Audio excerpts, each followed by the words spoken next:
Again, I drifted away from the crowd as an opportunity to do some drift boat fishing came my way. Not one to turn down the opportunity to do some angling, especially with a professional guide, I jumped at the chance.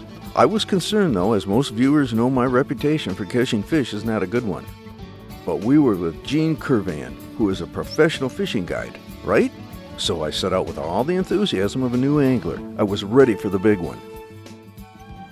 You see, we're fishing out of a style boat. It's called a drift boat. It's a dory style, and what we're doing, the technique we're using is called hot shotting, where we're fishing with plugs, and we're running these plugs through the gravel runs where the spawning fish should be laying.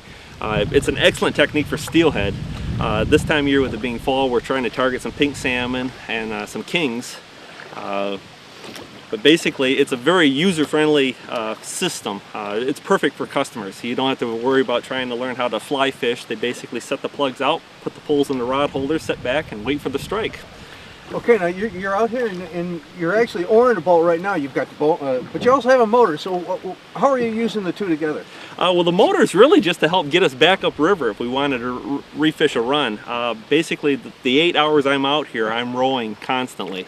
The technique, when we start at the upper part of a run, we start up at the upper top and we actually fish a zigzag pattern, so that way the plugs are actually sweeping down the run. So if there's any active fish in the run, we should hit them. So basically, you're stuck rolling all day.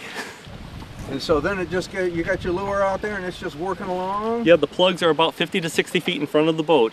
And with this technique, I'm able to get us into the deeper holes and around the stumps. With the Ausable being an old logging river, there's a lot of obstacles. But this is one of the pristine trout rivers in the United States.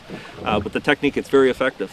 We launched just below foot sight, and then we end up fishing all the way downtown Oscoda. That in one day, we cover almost 17 miles of water.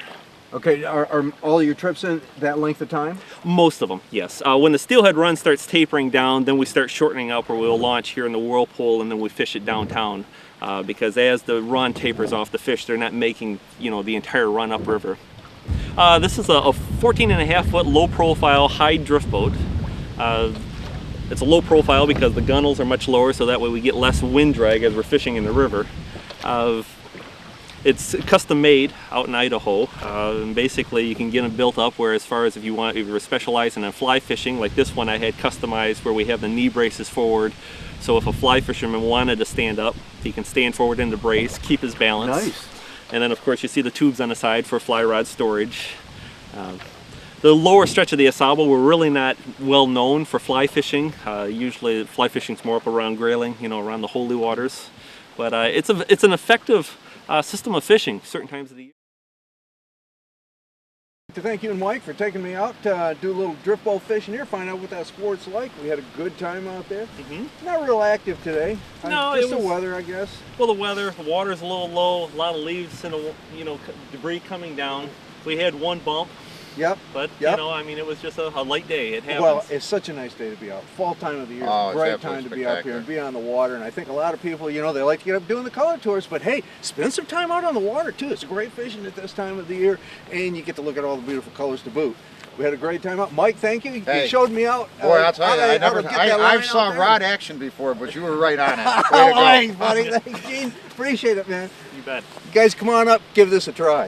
I'm glad no one told Gene about my fish catchings, otherwise he may not have taken me. Sorry, Gene, I have not caught a fish with many other pros. Gene, can I come back? I think he just shook his head no.